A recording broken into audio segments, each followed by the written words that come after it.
So this is the next question on the leadership pipeline. True or false, 70% of leadership success is based on who the person is, the leader trainee selection process. In other words, leaders, it's kind of leaders are born or leaders are made is the underlying question sometimes. Yes, and the selection process is all about acumen. So acumen is the sort of innate ability to do something. Having the acumen doesn't necessarily mean you can throw somebody over the fence and they'll be an awesome leader at day one. Mm-hmm. There's a lot of development that goes into that. But the selection process is really important. IBM had a really good idea for many years with the assessment centers they had. When people would go, you go through a boot camp, and if you passed, you just waited for your turn. And if you didn't pass, okay, you go back to your old job. Most companies don't do them anymore, probably because it's impractical to bring people in and it's expensive, but it's worth it. And I've actually, we didn't have a corporate one years ago when I was a district manager, so we did one in our own region. We just did it amongst ourselves. And I remember this one guy, we put these people through the ringer. They had to do presentations. They had to go in front of all of us. They were nervous. And at the end of the process, at the end of the week, this one guy, his lip was trembling, and he was fighting back tears. And he didn't know how to say this. He goes, but I just realized I don't want to be a manager.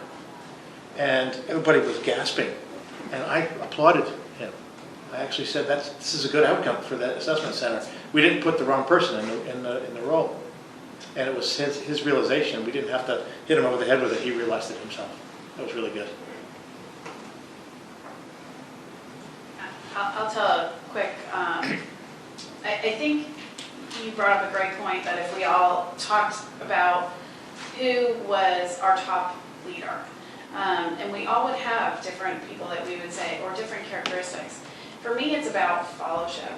It's a great leader creates great fellowship. It's the person you would follow from company to company, that you would like literally walk to the ends of the earth for that person.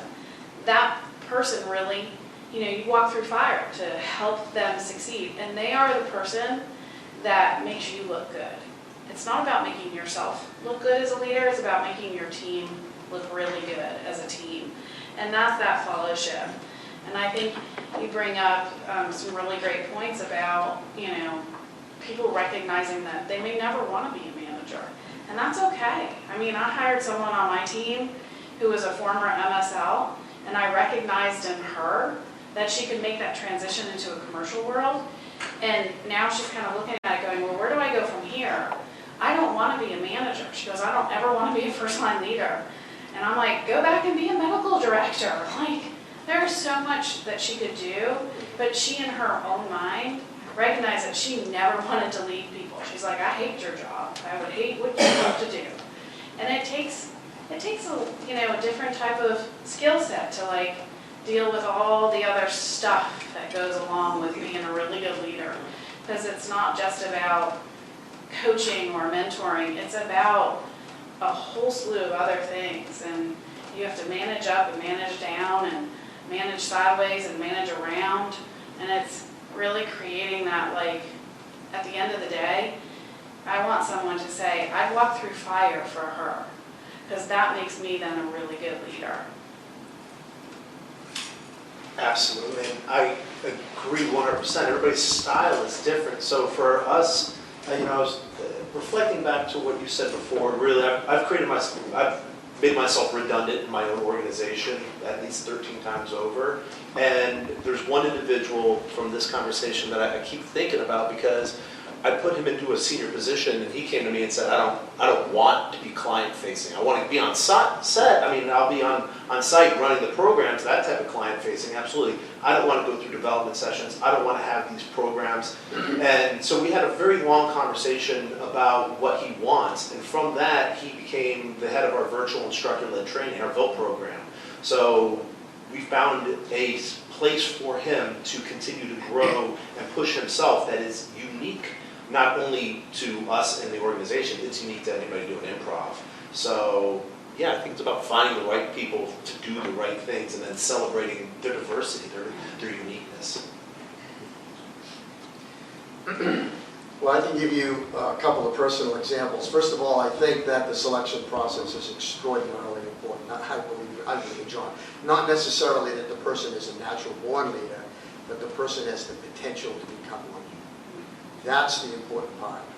I like to tell people that, when you look to hire somebody or you look to promote to somebody, most people ask the obvious question, can they do the job?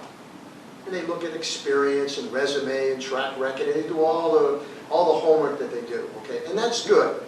The only mistake that I'd say some people make there is they take a look at some people who they think have 10 years worth of experience, and they really have 1 year's worth of experience 10 times.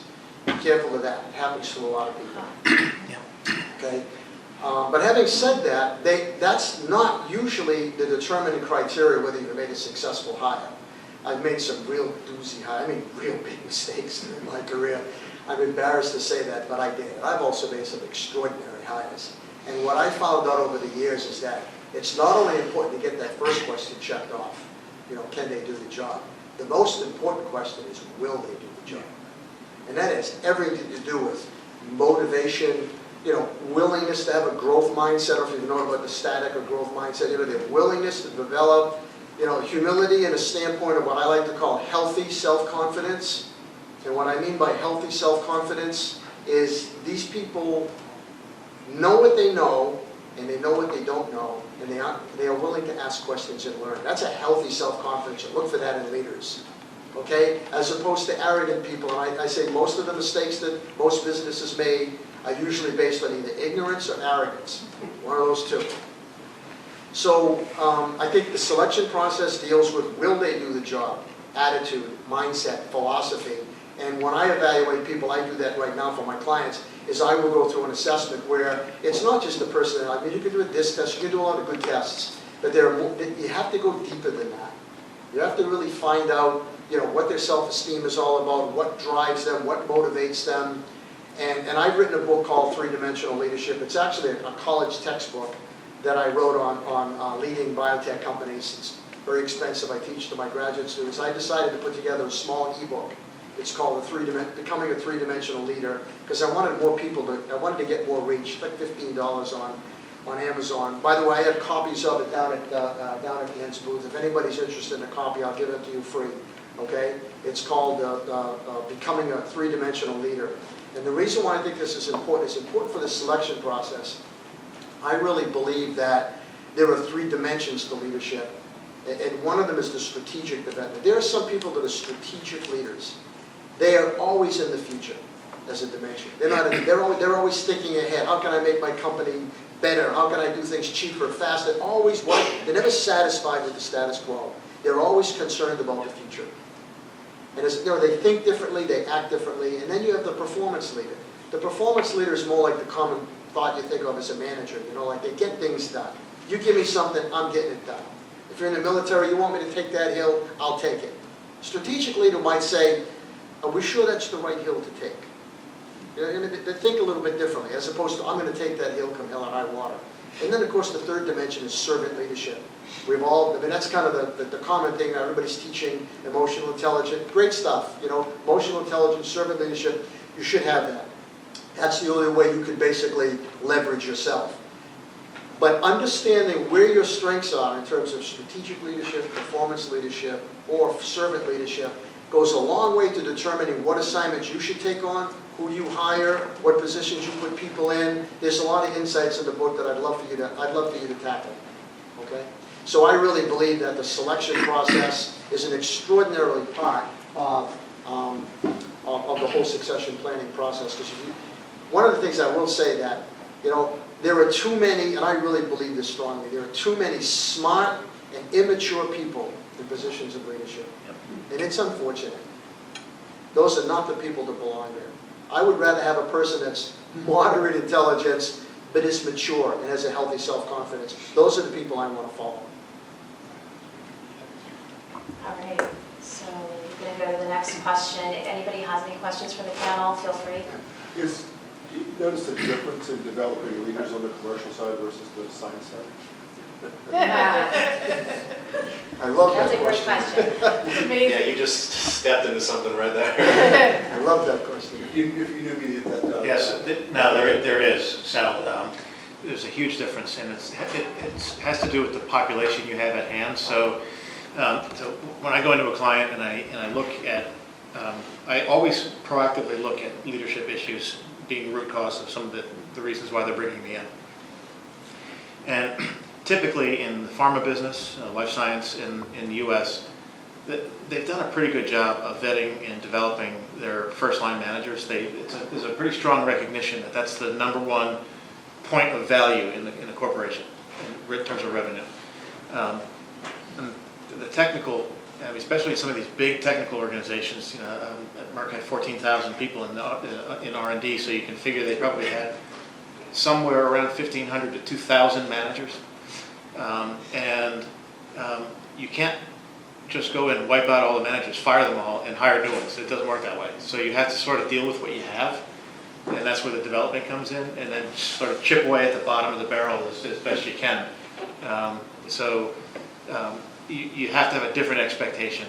To take a couple of people who have gone through assessment centers in the sales force and developing them, that's pretty easy. Taking a couple of people who've struggled through playing and coaching at the same time for 15 years and trying to make them even, your expectation of how far they move is going to be a lot smaller. So to follow up, then how do you build a program that's synergistic across organizations? So you don't have two different leadership systems, but deal with different learners and people in such different places. So we struggled with that at Biogen, and we looked at that and thought, how do we do exactly that? How do we take what has been done in commercial that has sort of become like standard? As a commercial person all my life, you're used to training. You're used to going to a national sales meeting. You're used to being put to the screws and being assessed and certified and having to prove your value. And R&D wasn't like that. You had a task to do, and others on the GXP side, you had an SOP. You had to follow that procedure to the limit. And if you didn't, or if a mistake was made, it would be caught, but then like a remediation plan would be put into place. And so, to John's point, it's a very different mindset. And so when I kind of came into an enterprise position, I had to look at it and say, like, what are we doing? Like, how do we fix this? And so we at Biogen kind of fixed it in a two-pronged approach. We took what we counted as foundational learning. So this was everything that a leader needed to have. So it would be things like DISC or social styles. How do you talk to someone who is completely the opposite of you? Like, I am a driver. I will get bored in the details. You just better bottom line it for me. But I had people on my team that were like all about the details and all about the process and have to really think through this. And you have to learn how to be able to flex and adjust. So we kind of like looked at what is it that you need as a foundational person to even just start to have a leadership type conversation, a performance conversation. What does feedback mean? So feedback type of foundational training. Not every opportunity is a feedback opportunity. When is it appropriate to give feedback? When is it inappropriate to give feedback? How do you deliver that feedback? How do you not deliver that feedback? It was things that seemed so basic that we needed to go back down to the basics. And that was what became sort of everybody, like we regrounded everyone in the organization, no matter what. And then we said, okay, now that we've regrounded, how do we now do pillars for the different departments? And where do we cross over? And so the pillars that we had in commercial, there might be crossover into R&D, there might be crossover into medical, and vice versa. How do we take some of the strict processes that exist in R&D and the strict processes that exist in clinical development and bring bring some of those into a commercial world in terms of like leadership and things like that. How do we make that be successful? And in R&D and in different areas, they do like daily scrum meetings, daily like after action reviews. If something goes wrong, how do we fix it? How do we change it for the next day? Well, we brought that process over to the commercial side. You know, you're in a field coaching report, something goes wrong on that call, how do you fix it? How do you make sure that that rep doesn't do the same exact thing the next time?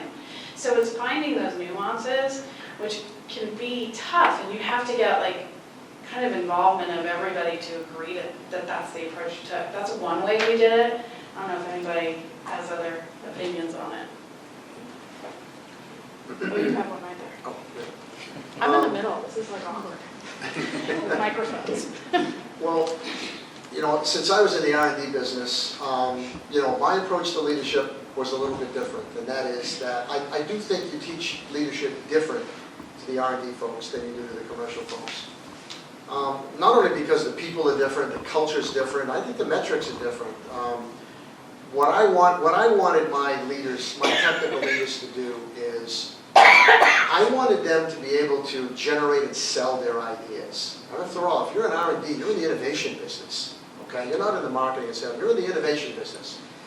So, you know, if you're in a business, you're in a commercial business, you know, you want to be considered a moneymaker. You want to be the type of person that, you know, does one of three things, okay? You either help the company increase revenues, help the company reduce costs, or help the company minimize risk. If you're not doing one of those three things, why are you getting paid?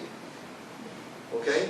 So from that standpoint, you know, you got to get across to technical people that you have to be able to generate and sell your ideas. That's a very important leadership function of the R&D part of the organization, or the technical experts part of the organization. Now here's the rub. Okay, John pointed this out. Here's the rub. We're not trained that way. We go to graduate school. We learn the scientific method. You come up with a hypothesis. My job is to poke as many holes in that hypothesis as possible for as long as I can, because I'm not going to believe that's in theory until I've exhausted all possible ways to completely and totally shoot that idea down. How does that work in a company when you're trying to innovate? We're trained just the opposite way of innovating. Now, from a scientific method point of view, it's worked. It's worked for centuries. It's a good idea. We don't want theories to be you know, half-baked.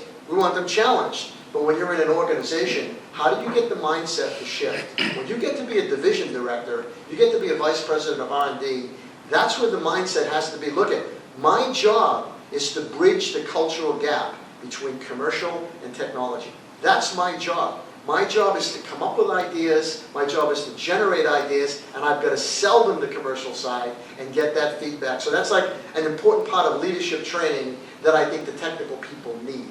The commercial people don't need that. The technical people need that. I think also you talked about leading projects. You know, you can send a lot of people through project management courses. I mean, everything's done through projects. We know that. That's how you get things done. You send a lot of people through, whether they have PMBOK training, whether they have project management, they know everything about work breakdown, structures, critical path. They know the science of project management. How many of them know the art of leading a project rather than managing a project? How many of them know, you know, I've got three you know, stakeholders in this project. I've got to satisfy my client, hopefully super please them, but I've got a boss that I have to satisfy too. And those two are not necessarily on the same page. As if that isn't bad enough, I've got a whole staff of people that have their own agenda. I've got to balance the needs of all three of those critically important stakeholders, and I've got to do it in a way that in the beginning of the project, we're all on the same page. And as you know, as soon as the project starts, crap happens. You know, you got to change your plan. So I love the Mike Tyson quote that says, everybody has a plan until they get punched in the mouth. I love that quote. Because whenever you're running a project, you know, something happens that's going to change. Whenever it changes during the execution of a project, the first thing you think of as a leader is, how is it affecting my client? How is it affecting my boss? And how is it affecting my staff? And what can I do to rebalance it? Nobody teaches that in project management school. And last but not least, in project closure, how do you close out a project properly? Management wants you to close it out in a certain way. There's a lot of paperwork that needs to be done. There's a lot of lessons learned that need to be written, you know, et cetera, et cetera. So I think that the first aspect of leadership is generating and selling your ideas. The next is really knowing how to lead a project, especially not only a cross-functional project, which is across all kinds of the organizational barriers, but a cross-cultural project. You get a team that has a marketing manager and a line manager and an R&D guy. That's not only a cross-functional project, that's a cross-cultural project. So teaching people how to manage cross-cultural projects is very important. And I'd say last but not least is the whole issue of supervising staff. Like you say, there are just some people that dread it. And you know, it's really unfortunate. That's where I love the idea of, if someone has the potential of turning their attitude and their philosophy from me to we, they can become great managers. I was a me person until I was about 38. I mentioned that in the beginning, okay? I made that transition. By the way, it wasn't easy. It took about 3 years. But nevertheless, when I made that transition, my career skyrocketed. So the idea about training people, the biggest part about supervision, as you know, is the management by objectives. Everybody hates management by objectives. There are Harvard Business Review articles right now that say that's like passé, you shouldn't do that anymore, one-minute manager. I think it's tragic. That's one of the greatest, I mean, Peter Drucker's even said that, one of the greatest tools ever invented in terms of achievement is management by objectives. The biggest problem, it's never been executed properly. Why? The theory's terrific. Why?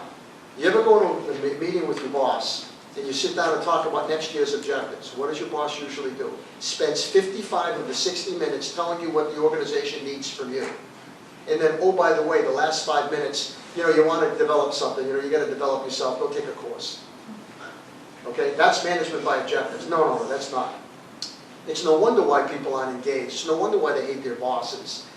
An approach that I like to use, and I've used it in my company, it works, okay, is that you start off a management by objectives project, okay, or an individual in terms of their annual review, their annual performance plan, okay? 50% of the time starts with, what can the company do for you? What I want to know is, what are your strengths? What are your weaknesses? What are your aspirations? Where do you want to go? What do you want to do? By the way, what is it that bothers you? What is it that you don't like to do? I want to know as much about you as possible. And by the way, you do a lot of that beforehand because you're not going to do that in a half an hour. But if you go into that meeting well prepared to understand who that person is and what their strengths and weaknesses are, the second half of the conversation becomes so much easier. By the way, this is what the company needs from you. And given what we know about you right now, maybe we can direct you in a way that we can apply your strengths. Maybe you shouldn't be doing this. By the way, that weakness of yours, we need you in this role. Maybe we can shore up that weakness with you. We'll give you some help in that area. How much better is a performance plan? How much better would you feel in a performance plan when you get out of a meeting with a supervisor for an hour? And then, by the way, if that supervisor spends 1 hour a month with you, whether it's dinner, or whether it's a lunch, or just a meeting, kind of saying, okay, by the way, I had my manager's hat on about a month ago when we talked about your plan, but I don't need that anymore. You know, you're an independent knowledge worker. We know what you want. We know what the company needs to do for you. We know what you need to do for the company. My job now is to put on my servant leader hat